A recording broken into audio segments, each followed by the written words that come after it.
The Twin Engines, but it's Touhou project. Originally written by the Reverend Wilbert Awdry, based off of the Touhou project series by Junya Oda.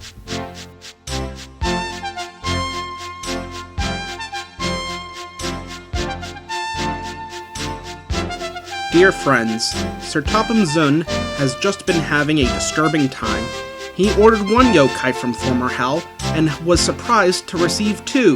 They had both lost their numbers, and no one knew which was which, so he didn't know which yokai to keep. The author.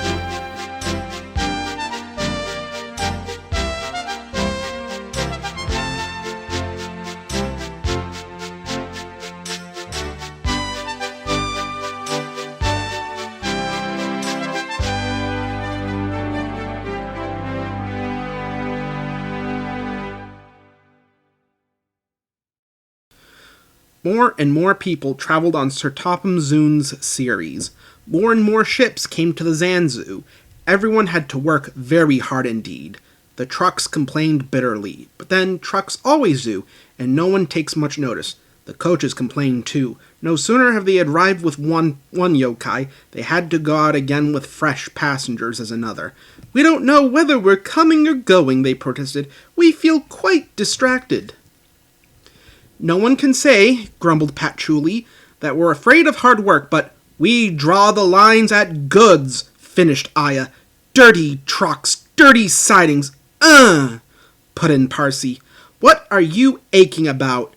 said Miko. "I remember on the Great Western that Tin Pot series." "Tin Pot indeed! Let me tell you—" "Silence!" ordered a well-known voice. "Let me tell you that a yokai for goods work will arrive from former hell tomorrow." The news was received with acclamation. Sir Topham Zun stared. "Did you say two yokai, Yamazandu?" "Yes, sir." "Then send the other back at once." "Certainly, sir. But which?" Sir Topham Zun stared. "Did you say two yokai, Yamazandu?" "Yes, sir." "Then send the other one back at once." "Certainly, sir. But which?" Sir Topham Zun stared again. "Yokai have numbers, Inspector," he explained patiently. "We brought number 57646. Send the other one back." "Quite so, sir. But there is a difficulty." "What do you mean?" "The two yokai are exactly alike, sir, and have no numbers. They say they lost them on the way." Sir Topham Zun seized his hat. "We'll soon settle that nonsense," he said grimly. The two yokai greeted him cheerfully. "I hear you lost your numbers," he said. "How did that happen?" "They mun has slightly slipped off, sir. You can know who it is." The yokai spoke in chorus. "I know. Accidentally on purpose." The goblins looked pained. "Sir, you wouldn't be thinking we lost them on purpose?" "I'm not so sure," said Sir Topham Zun. "Now then, which one of you is 57646? "That, sir, is just what we canna mind." Sir Topham Zun looked at their solemn faces. He turned away. He seemed to have difficulty with his own. He swung around again. "What are your names?" "Yugi and Suika, sir." "Good," he said. "Then your controller can tell me which one of you is which." "Oh, you're getting no knuckle help from me, sir." "Why?" "He does not get no names, sir. Oh, goody. We only get our souls' names when we lost our numbers." "One of you," said Sir Topham Zun, "is playing truant. I shall find her out and send her home. Yamazandu," he ordered, "give these yokai numbers and set them to work." He walked sternly away. Soon, priestesses came to give the goblins their numbers. Yugi was 9 and Suika 10. When the priestesses went away, they were left alone in the shed. "Ye may ha' noticed, Suika, that yon painters forgot something." "What did they forget?"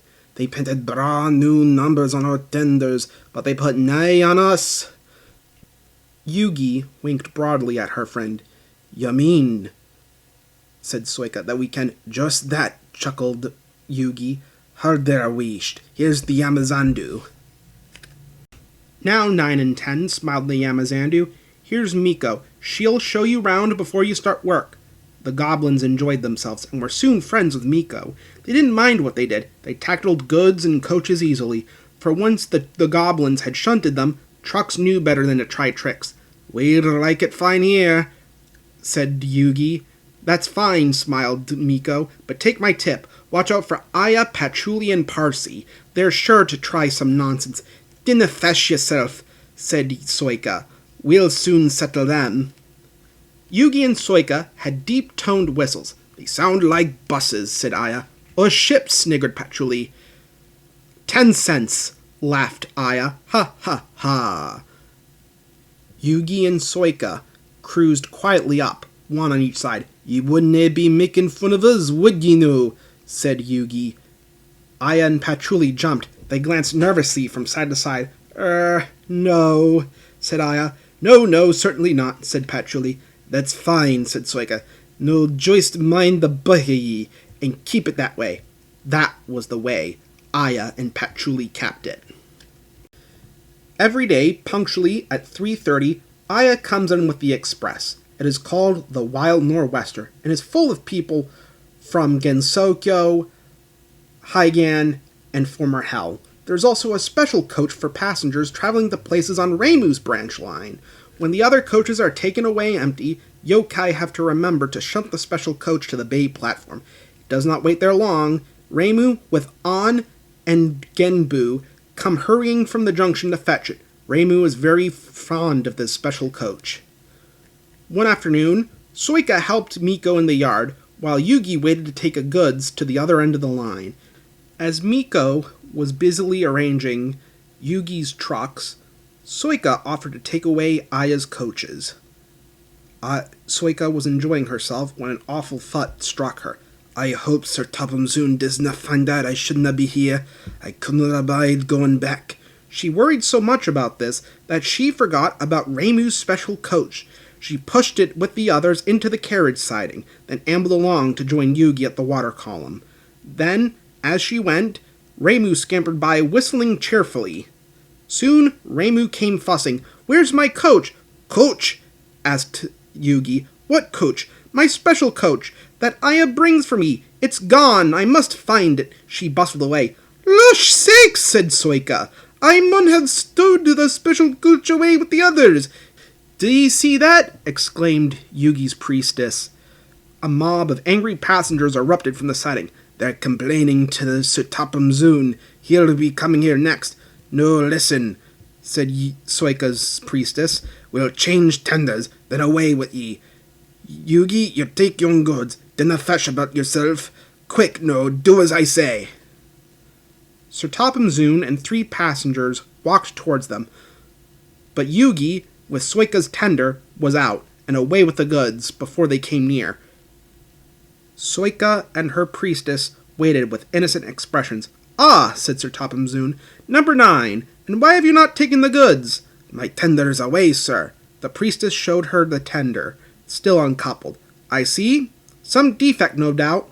Tell me, why did number 10 leave so quickly?" "Maybe, sir," put in Soika, "he saw ye comin' and thought she was late." Said Sir Topham Zoon. He turned to the passengers. "Here are the facts. Number 10 has been shunting the yard. Your coach disappeared. We investigate. Number 10, disappears. You can draw your conclusions. Please accept my apologies. The matter will be investigated. Good afternoon, gentlemen." Sir Topham Zoon watched till they climbed the station ramp. His shoulders twitched. He wiped his eyes. Soika wondered if he was crying. He was not. He swung round suddenly. "Soika!" he rapped. "Why are you masquerading with Yugi's tender?" Sir Topham Zoon scolded both yokai severely. "There must be no tricks," he said. "I shall be watching you both. I have to decide which of you is to stay." He strode away. The goblins looked glum. Neither wanted to stay without the other. They said so. "Then what is to do?" wondered Soika. "Och," said Yugi, "each mun be as good as either. Soon he had to keep us both." Their plan was good, but they reckoned without a spiteful brake van. The van had taken a dislike to Soika. Things always went wrong when she had to take it out. Then her trains were late, and she was blamed. Yugi began to worry. "You're a muckle nuisance," said Yugi one day. "It's to leave you behind I be wantin'. You can't, said the van. I'm essential. Oh, hiya! Yugi burst out. You nothing but a screeching and noise when I was sitting done. Spite Suika with ye. Take that. Oh, oh, oh, cried the van. Hold your wisht, said Yugi severely. There's more coming, should ye misbehave. The van behaved better after that. Suika's trains were punctual, and the goblins felt happier. Then, Yugi had an accident. She backed into a siding. The tracks were slippery. She couldn't stop in time and crashed through into a signal box. One moment the priestess was standing on the stairs, the next she was sitting in the coal in Yugi's tender. She was most annoyed. You clumsy great engine, she stormed. Now you must stay there. You've jammed my points. It serves you right for spoiling my nice new signal box. Sir Topham Zoon was cross too. I am disappointed, Yugi, she said. I didn't expect such a clumsiness from you. I have decided to send Suika back and keep you. I'm sorry, sir. But Yugi didn't say what she was sorry for. We know, don't we? I should think so too, went on Sir Topham Zoon indignantly. Now you have upset my arrangements. It is most inconvenient. Now Parsi will have to help with the goods work, while you have your tender mended. Parsi wouldn't like that. Sir Topham Zoon was right. Parsi grumbled dreadfully. Only one would think, said Suika, that Yugi had her accident on purpose. I heard tell, she went on, about the yokai and some tar wagons. Aya and Patchouli chuckled. Shut up, said Parsi. It's not funny. Will, said Suika innocently. Surely, Parsi, it wasna you. You didna say. Parsi didn't say. She was sulky next morning and wouldn't start properly. When at last she did start, she bumped the trucks hard. She's cross, sniggered the spiteful brake van. Will tried to make her crosser still. Hold back, whispered the van to the trucks. Held back, giggled the trucks to each other. Parsi did her best, but she was exhausted. When they reached Yukari's station, luckily, Suika was there. Help me up the hill, please, panted Parsi. These trucks are playing tricks. We'll show them, said Suika grimly. Come on, come on, come on, puffed Parsi crossly. Get moving, you! Get moving, you! Puffed Suika from behind. Slowly but surely, the snorting yokai forced the upwelling trucks up the hill. But Parsi was losing steam. I can't do it! I can't do it! She panted. Lay it to me! Lay it to me! Shouted Suika. She pushed and she puffed so furiously that sparks leaped out from beneath her. Groaned the van. I wish I never thought of this. It was squeezed between Suika and the trucks. Go on, it screamed, but they took no notice. The priestess was anxious. Go steady, she yelled to Suika. The van's breaking. But it was too late. The priestess jumped as the van collapsed. She landed safely on the side of the line. I might have known it would be Suika. I'm sorry, sir. Maybe I was clumsy, but I would not be beaten by young Trix Ivan. I see, said Sir Topham Zoon. Yukari brought priestesses to clear the mess. Suika was grand, sir, she said. Parsi had no steam left, but Suika worked hard enough for 3. I heard her from my yard. 2 would have been enough, said Sir Topham Zoon dryly. I want to be fair, Suika, he went on. I admire your determination, but I don't know. I really don't know. He turned and walked thoughtfully away. He'll send us away for sure, Yugi. I'm thinking you're right there, Suika. The luck's been again in us. As yokai doesn't ken what to do for the best. Snow came early that year. It was heavier than usual. It stayed too and choked the lines. Most yokai hate snow. Yugi and Suika were used to it. They knew what to do. Their priestesses spoke to the Yamazandu, and soon they were put back to back with a van between their tenders. Then, each with a snowplow in their fronts, they set to work. They puffed busily backwards and forwards, patrolling the line. Generally, the snow slipped away easily, but sometimes they found deeper drifts. Then they would charge them again and again, snorting, slipping, puffing, and panting, till they had forced their way through. Presently, they came to a drift which was larger than most. They charged it and were backing for another try. There was a feeble whistle. People waved and shouted, "Rush sakes, Yugi! It's Patchouli! Didn't affish yourself, Patchouli! Bathe the way! We'll let you out!" Sir Topham Zoon was returning soon. The goblins were glum. "He'll send us back for sure," they said. "It's a shame," sympathized Cyrano. "A lot of nonsense about a signal box," grumbled Aya. "Too many of those, if you ask me." "That brake van, too," put in Parsi. "Good riddance, that's what I say." "They were splendid in the snow," added Patchouli. "It isn't fair, but they all agreed something must be done, but none knew what. One day, Cyrano talked to Yukari about it. 'What you need,' said Yukari, 'is a deputation.'" She explained what that was. Cyrano ran quietly back.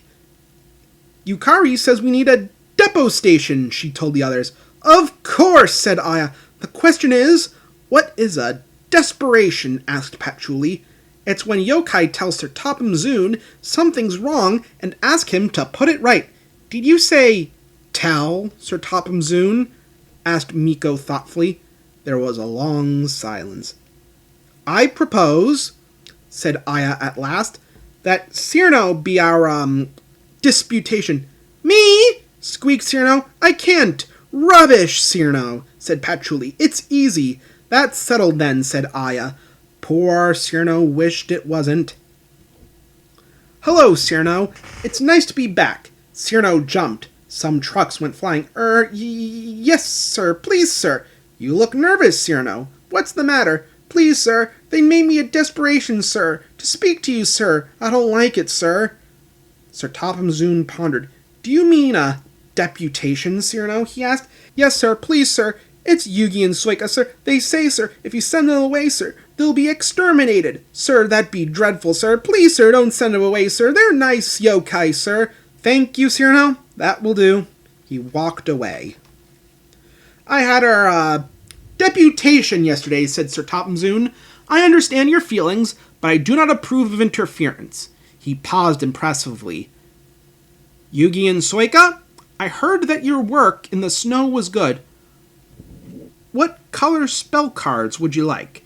The goblins were surprised. "Bruce, please." "Very well, but your names will be painted on you. There will be no more mistakes." "Thank you, sir. Does this mean that the both of us is—" Sir Topham Zoon smiled. "It means," but the rest of his speech was drowned in a delightful chorus of whistles and cheers.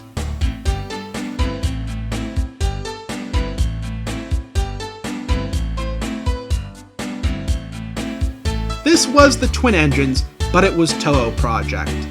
I hope you like this, and please subscribe if you want more. Also, I'm willing to do more of these, but, I always trip over my words when I record these, and some of them did slip into the final product, so I'm sorry for that, but I hope you liked it.